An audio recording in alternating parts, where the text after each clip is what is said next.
presente. Y esa palabra se llama esperanza, como está allí. Jesucristo, una esperanza de vida. Siempre cuando finalizamos un año, siempre por lo general una costumbre, vienen los propósitos o metas para el año que viene, ¿verdad? Pero aprendí en Ezequiel 37, del cual es la base de esta predicación, que realmente que nuestra base tiene que estar en esa esperanza que representa a Jesús. Esa es la esperanza del Hijo de Dios, Jesucristo. Y traje esta escritura porque, si bien es cierto que vamos a ver en la misma desde el 1 hasta el capítulo 37, del 1 al 14, lo vamos a desglosar para ir dándonos cuenta cómo Dios vino tratando con el pueblo de Israel y cómo este pueblo le era muy desobediente, era un pueblo terco, y había propósito de Dios. Y quiero comenzar diciendo que a raíz de la muerte del rey Salomón, Israel se divide. Unas 10 tribus se apartan, otras 2 van por su camino y se convierten en 2 reinos, en el reino del sur y en el reino del norte, uno llamado Israel y otro llamado Judá.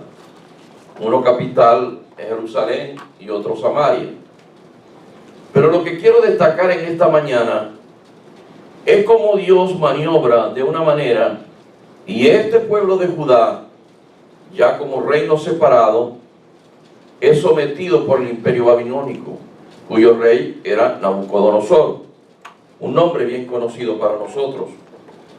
Y empieza el pueblo de Judá a pasar por un proceso, el cual están bajo un cautiverio de un imperio, de un poder que los va a someter. Ahora es un proceso que Dios ha permitido en ese pueblo de Judá. Si vemos los antecedentes después que muere Salomón, nos damos cuenta de que el pueblo de Israel entra en una serie de adoraciones a dioses ajenos, se mezcla con pueblos paganos y entra en una desobediencia muy grande con respecto a Dios. Y ambos pueblos entran en un proceso, no solamente el pueblo de Judá, sino Israel también, ya separado, también entra en un proceso. Pero esta mañana yo quiero distinguir en Ezequiel 37 la parte correspondiente a Judá. Esa es la parte donde nos vamos a centrar.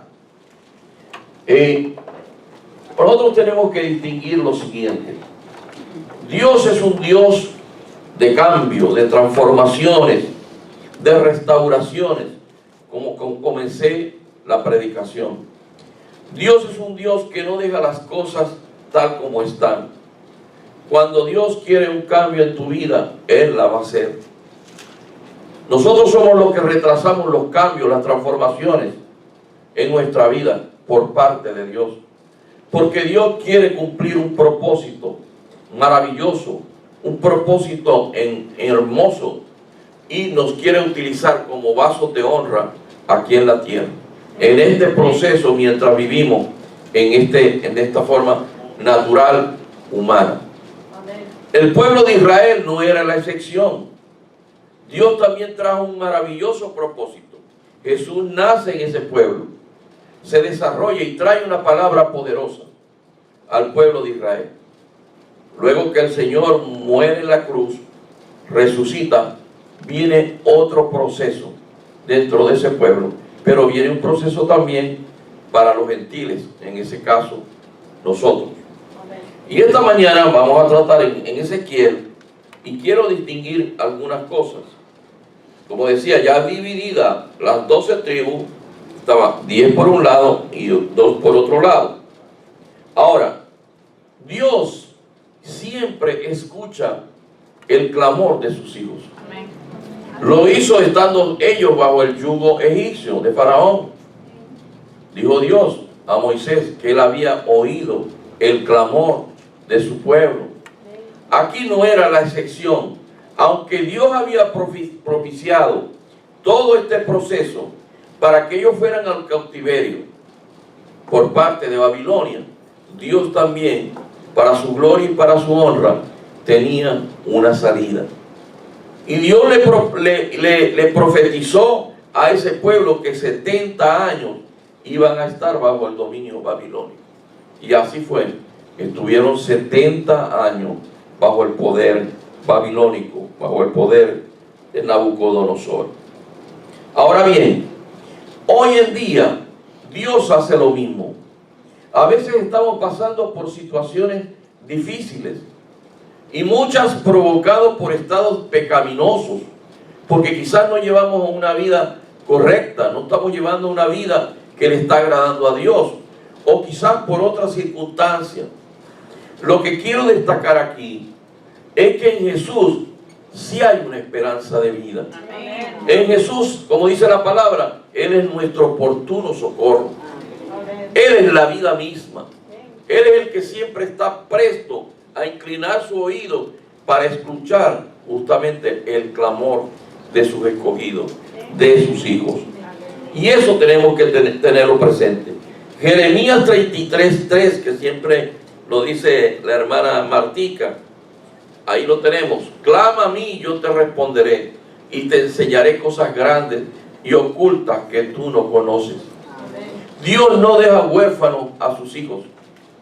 Y cuando estamos pasando por un momento de dificultad, de problemas, de momentos bien difíciles, Dios está escuchando nuestro clamor, nuestro llanto, nuestro ruego, nuestra oración.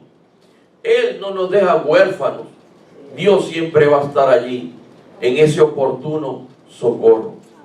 Y el pueblo en ese momento, basado en el cautiverio que tenía en Babilonia, Dios no los iba a dejar huérfanos. Dios tenía un propósito con ese pueblo y Él se ha glorificado de esa manera como Él lo saca. Ahora, el sacerdote y profeta Ezequiel, Dios lo comisiona para que justamente le hable a ese pueblo, para que le traiga esperanza a ese pueblo. De la misma manera como la palabra nos habla hoy día de la esperanza que tenemos que tener en Jesús. Una esperanza viva, una esperanza que nosotros nunca debemos dudar. En ella descansamos. La vida del cristiano descansa en las promesas y esperanzas de su Dios, porque Él es fiel, porque Él es verdadero y no escatimó a su Hijo Jesús para morir en sacrificio en esa cruz por nosotros, que no lo valían, no valía la pena. Pero ¿saben qué? Dios en ese amor se hizo ese propósito enviando a su Hijo para morir, para darnos libertad, para ponernos de la oscuridad a la luz, para darnos vida eterna. Esta gente, el pueblo de Judá, estaba sometido. Ellos estaban pasando por un proceso difícil. Tenía que venir ciertamente revivir esa esperanza. Y miren, yo quiero que vayamos un momentico al primer versículo. Vamos a ver los primeros 6 versículos de Ezequiel. Traje la Nueva Versión Internacional. Vamos a estar leyendo y quiero que le tomen el pulso a este mensaje. Y dice el primer versículo, vamos a leer primero hasta el 6. La mano del Señor vino sobre mí, está hablando el profeta, y su espíritu me llevó y me colocó en medio de un valle que estaba lleno ¿de qué? De huesos. El 2, me hizo pasearme entre ellos y pude observar que había muchísimos huesos en el valle, huesos que estaban completamente secos. ¿Cuántas veces nosotros no estamos justamente como esos huesos? Cuando uno está en unas condiciones, mi hermano, del nivel que sea, de una enfermedad, de un hijo rebelde, de una circunstancia económica como estaba hablando el pastor ahora, porque no hemos sido acertados en administrar los bienes que Dios nos ha dado, o por tantas circunstancias que hay en el mundo y por los cuales el Hijo de Dios puede pasar en esas aflicciones. Pero Dios le está revelando al profeta, me hizo pasearme entre ellos y pude observar que había muchísimos huesos en el valle, huesos que estaban completamente secos. Y miren lo que dice el 3, y me dijo, hijo de hombre, ¿podrán revivir estos huesos? Miren la pregunta que le hace Dios al profeta. El profeta, sabio también, le dice, y yo le contesté, Señor omnipotente, tú lo sabes. ¿Será que Dios sabe tu aflicción? ¿Será que Dios sabe que Él te puede pasar de un estado de aflicción a un estado de victoria? El que hizo los cielos y la tierra sabrá cuando usted tiene un problema. Clama a mí, yo te responderé. Acabamos de leer en Jeremías. Oh, bendito Dios. Yo creo que sí lo sabe. Yo creo que Dios lo sabe todo. Pero también creo que lo puede todo. Y esta es la esperanza que Dios quiere transmitir a través del profeta. Y sigue el 4. Entonces me dijo, profetiza sobre estos huesos y dile, huesos secos, escuchen la palabra del Señor. Así hay que hablarle al enemigo, así hay que hablarle a la enfermedad, así hay que hablarle a la situación financiera, así tenemos que hablarnos nosotros mismos. Cuidadito con lo que estoy haciendo, mira que estás gastando de más, mira, cuídate en las comidas, mira, no metas la cabeza por aquí que ahí no te va a ir bien. Porque Dios, por medio de su palabra, así como le está hablando al pueblo de Judá, nos habla a nosotros. Amén. Me dijo, profetiza sobre esos huesos y dile, huesos secos, escuchen, pónmela atrás, la palabra del Señor. Amén. Más claro, no lo canta un gallo. Amén. Escuchen la palabra del Señor. Amén. Lean la palabra de Dios. ¿Cuántas veces en las reuniones de las células? Este es uno de mis mayores consejos. Lean la palabra de Dios. No lleguen con esa Biblia y la cierran. No. Vuelvan y lean. Yo inclusive les digo, los versículos que hemos leído, anótenlos y vuelvan a leerlos en su casa. Lean y lean y lean y lean. Porque eso es lo que va a conducir nuestra vida. Dios plasmó en la Biblia el propósito y contenido de lo que Él quiere para nosotros. Como un estilo de vida debemos llevar que le agrade a Él. Dice, así dice el Señor omnipotente a estos huesos. Yo les daré aliento de vida y ustedes volverán a vivir. Amén. ¿Ustedes creen, mi hermano, que unas palabras como esta, tan afirmativas, tan verdaderas, hermano, yo me levantaría en gozo, yo me levantaría en victoria y en el convencimiento que no lo está diciendo cualquier Dios? Fue el Dios que un día te llamó para la redención. Un día ese Dios que hizo los cielos y la tierra es el que te está afirmando, yo les daré aliento de vida y ustedes volverán a vivir.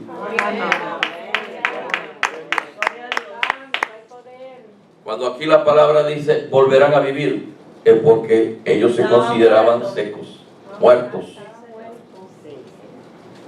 Ese pueblo se consideraba muerto. Porque algo que te oprime, algo que verdaderamente te pisa, tú muchas veces quisieras estar muerto.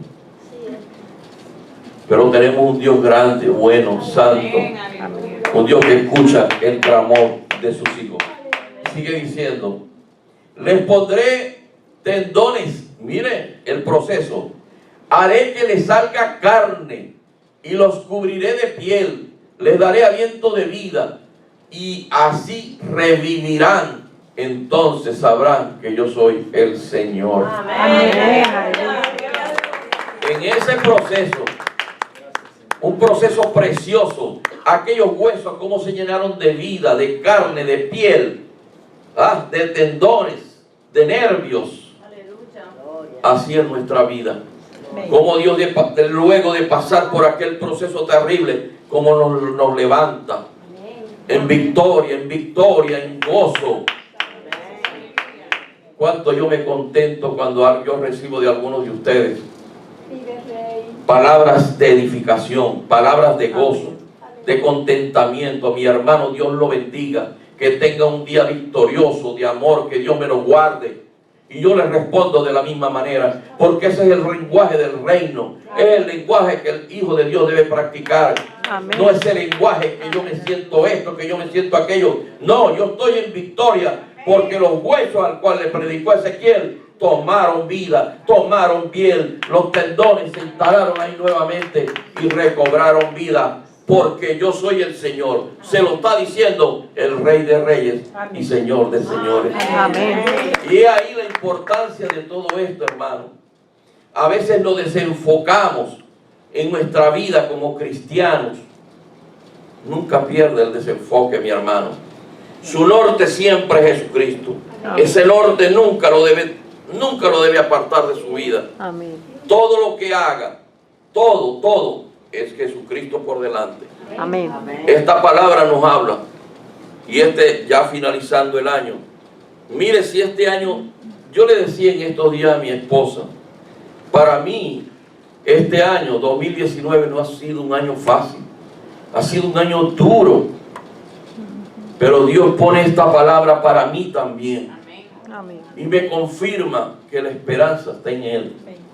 Que aunque estemos caídos, Él nos va a levantar. Amén. Este pueblo estaba bajo presión, pero estas palabras preciosas que le dijo a ese pueblo por medio del profeta, yo pienso y me traslado imaginariamente hasta ese pueblo bajo el yugo de este poder de Babilonia. Y yo le digo que yo creo que ahí hubo muchos que se levantaron y dijeron, gloria a Dios. Amén. Gloria a Dios por esta palabra maravillosa, buena y santa. Les pondré tendones, haré que les salga carne y los cubra de piel. Les daré aliento de vida y así revivirán. Entonces sabrán que yo soy el Señor. Amén. A veces ponemos por allí como Diosito. No, ningún Diosito. Ese es un Dios todopoderoso. Amén. Si sostiene con su autoridad el universo, ese es un Dios que todo lo puede. Grande y poderoso, como dice el cántico. Aleluya. Continuamos. Vamos a leer una porción, Romanos 4. Romanos 4.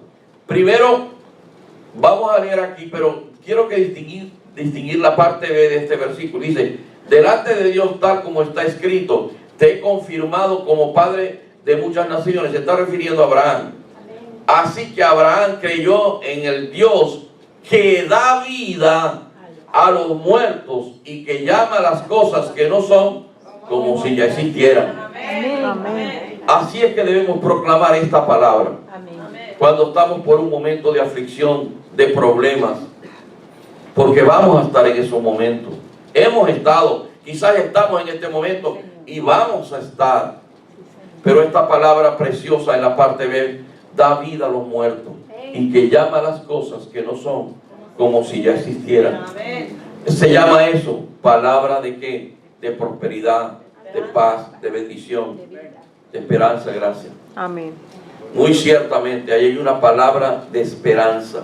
Amén. Pronunciar con nuestros labios y creerlo en nuestro corazón. Amén. De que las cosas van a ser para mejor. Amén. Si este año 2019 hubo problemas, hubo enfermedad, hubo momentos difíciles, pues proclamemos la palabra de Dios. Proclamemos esta palabra, da vida a los muertos y que llama las cosas que no son como si ya existieran. Amén. Declaremos una palabra de prosperidad, de paz, de gozo, de coinonía. Si hay malas relaciones con los hijos, vamos a proclamar una palabra de amistad, amén, de amor. Amén. Aleluya. Amén. Con nuestras parejas, amén, con nuestros vecinos, amén, en el trabajo.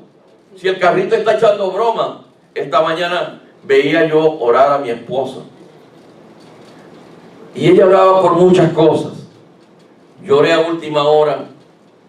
Y recuerdo y le oí las palabras que ella pronunciaba y decía, Señor, bendice este carro, Señor. Bendice este carro, Señor. Y yo le agregué mentalmente, sí, Señor, bendícelo. Que funcione como un carro nuevo. Que nos lleve y que nos traiga, aleluya. Amén. Porque aunque sea un carrito viejo, yo estoy viendo, como dice allí, estoy proclamando las cosas que no son, como si ya existieran. Amén. Puede ser viejo, pero ese carrito me lleva y me trae. Amén. Y tengo que vivir conforme a la provisión de Dios, que es justa y oportuna. Amén. Y nunca nos falta. La gloria sea para mi Señor Jesucristo. Amén. Que da vida, da vida a los muertos. Eso es nuestro Dios, un Dios bueno, santo, lleno de toda misericordia. Ese es nuestro Dios. Sigamos leyendo. Vamos a leer ahora Ezequiel 7 y 8. Y dice el 7: tal y como el Señor me lo había mandado, profeticé. Sigue narrando el profeta. Y mientras profetizaba, se escuchó que un ruido que sacudió la tierra, y los huesos comenzaron a unirse entre sí. Cuando viene un proceso de cambio y de restauración, se van a mover muchos huesos en su vida, mi hermano. Van a cambiar muchas cositas que antes estaban como dormidas. Y va a haber cambios, va a haber restauración. Porque las cosas de Dios traen movimiento. Las cosas de Dios, cuando Él quiere cambiar, remueve para que caiga todo lo malo y quede lo bueno. Aleluya. Sigamos leyendo.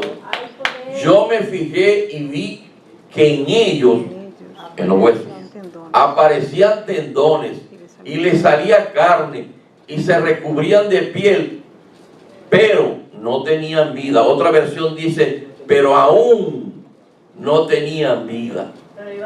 Era un proceso. Era un proceso. Nosotros pasamos por ese proceso. Y aunque aún no veamos la vida misma en nosotros, la restauración misma, cálmese, cálmese. Que como dice la canción, cuando el Señor está en silencio, es porque está trabajando. Aunque aquí dice el Señor por medio del profeta que había ruidos. Sí, había como ese ruido, tú sabes, que algo está pasando. Porque Dios no se queda tranquilo. Perdón, hermano, en la Reina Valera dice, pero no había en ellos espíritu. No había espíritu, exactamente, porque Dios es el que da el aliento de vida. Gracias, mi hermana. Seguimos, continuemos. ¿Espíritu de qué? De vida. Vida.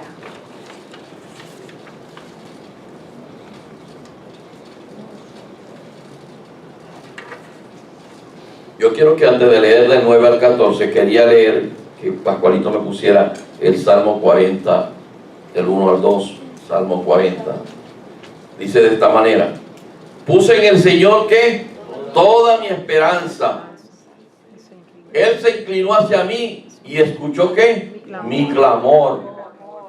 Como lo dice el salmista. Me sacó de la fosa de la muerte, del lodo y del pantano. Puse mis pies sobre una roca, su roca, Jesucristo, y me plantó en terreno firme. Mire cómo es el Señor, ¿verdad? La roca es Jesucristo. ¿Se acuerdan del pasaje de el que construyó sobre la arena? El insensato, ¿verdad? Pero los que estamos aquí construimos sobre la roca que se llama Jesucristo. El máximo expresión, o la máxima expresión. Ahora, volvamos a Ezequiel 37, del 9 al 14. Vamos a seguir leyendo allí. Y dice así: y me dijo, profetiza al Espíritu, profetiza, hijo de hombre, y di al Espíritu, así ha dicho el Señor. El Señor es el Señor. Espíritu, ven de los cuatro vientos y sopla sobre estos muertos y vivirán. Amén. Aquí hay palabras de esperanza. De muerte a vida. Como levantó a Lázaro, ¿verdad? Sus hermanas no estaban muy creídas, pero él, para la gloria del Señor, esperó 4 días para levantar a Lázaro. Sigamos. Y profeticé como me había mandado, y entró espíritu, entró vida en ellos, y vivieron y estuvieron sobre sus pies un ejército grande en extremo. Gloria al Señor, porque el Señor era el que le estaba dando vida.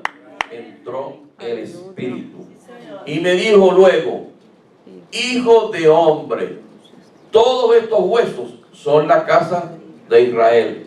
Acuérdense que estaban divididos, Israel y Judá, pero había propósito maravilloso en el futuro, donde Dios iba a volver a unir a estos dos pueblos, Israel y Judá.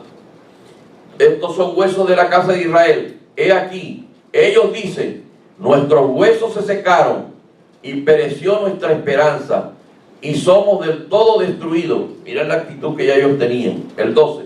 Por tanto, profetiza y diles: así ha dicho el Jehová el Señor: he aquí, yo abro vuestros sepulcros, pueblo mío, y os haré subir de vuestras sepulturas, y os traeré a la tierra de Israel. Amén. Miren qué maravilloso.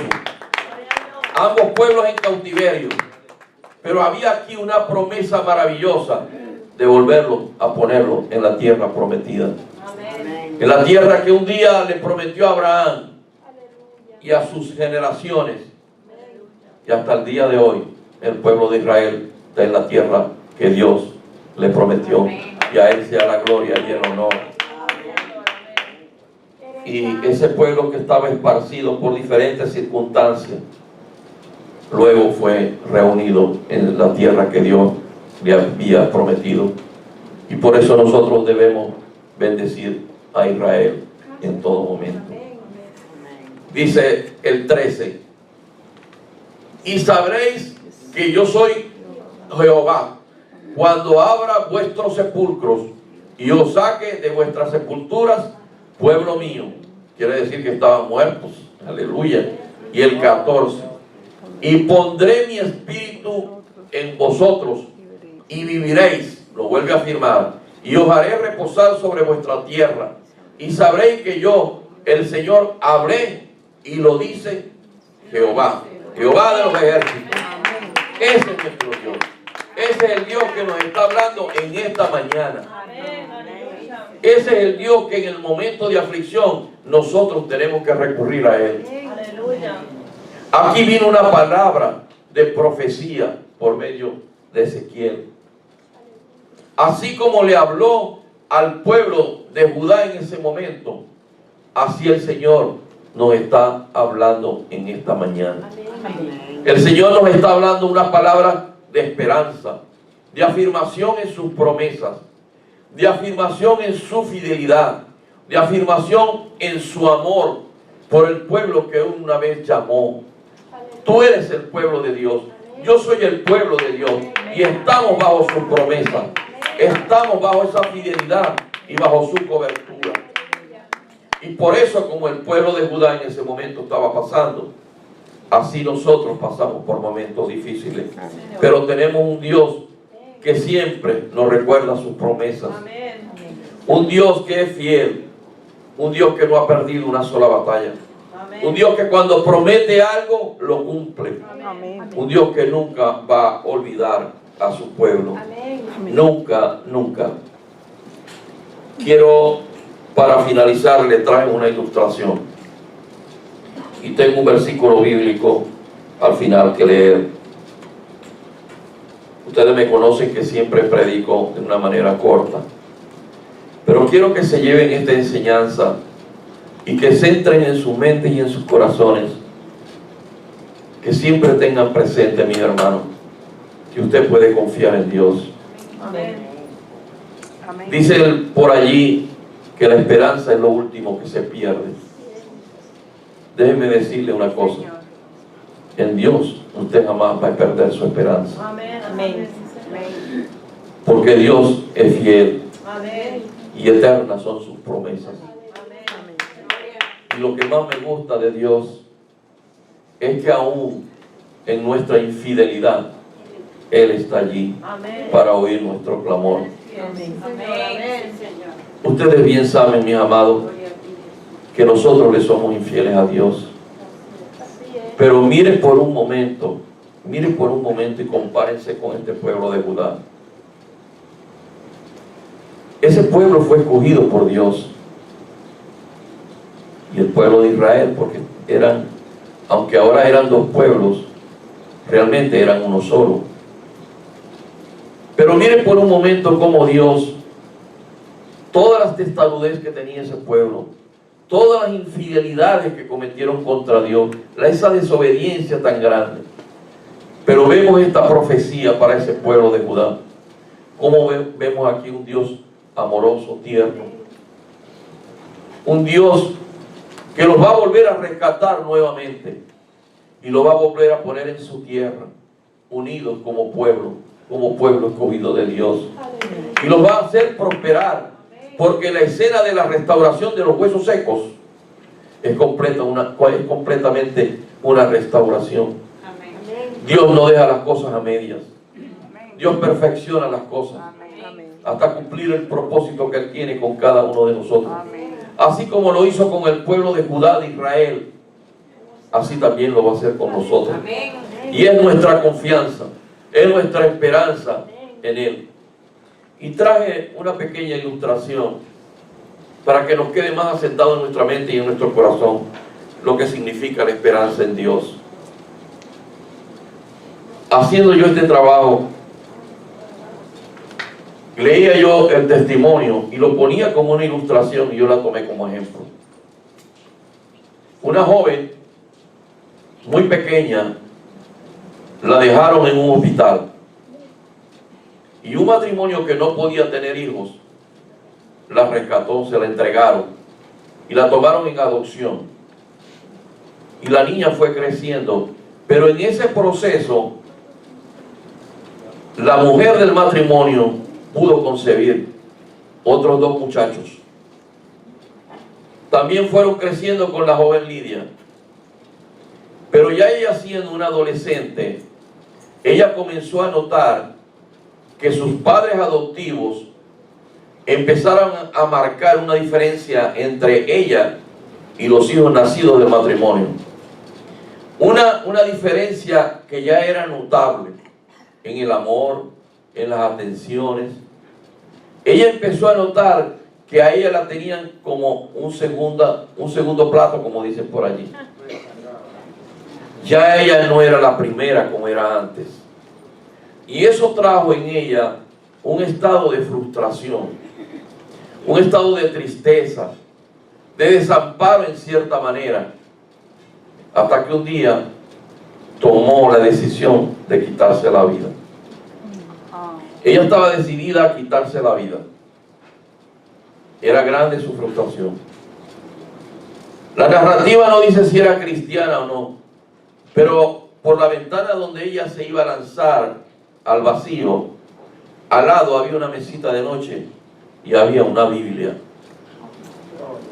Y lo que me llama la atención es que cuando ella abre la Biblia, lo primero que ve y consigue en una de sus páginas es el Salmo 42:11. Yo quiero, por favor, que me lo proyectes allá. Mire lo que dice el Salmo 42:11. ¿Por qué voy a inquietarme? ¿Por qué me voy a angustiar? En Dios pondré mi esperanza y todavía lo alabaré. Él es mi Salvador y mi Dios.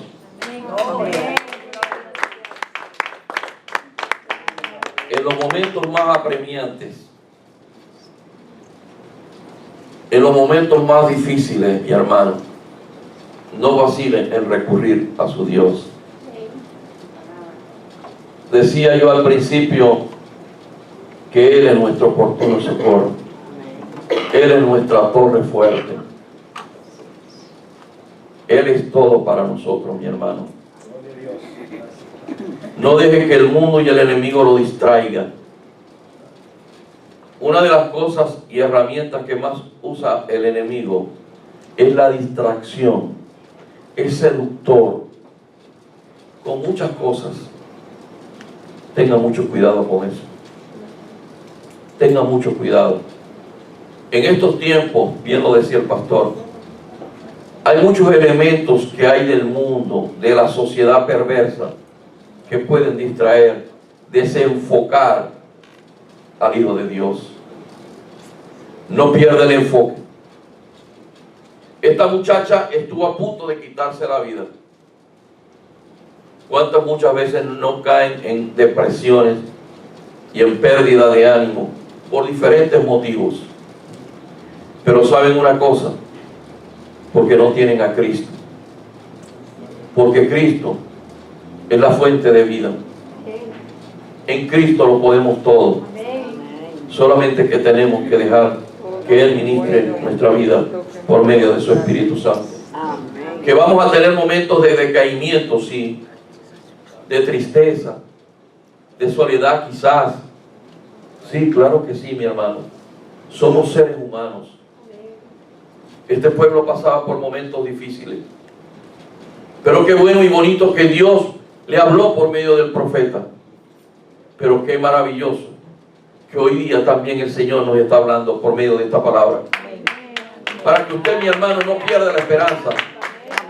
Para que usted, mi hermano, no se desenfoque de lo que es ese Cristo viviente, ese Cristo todopoderoso, que lo dio todo por usted y por mí.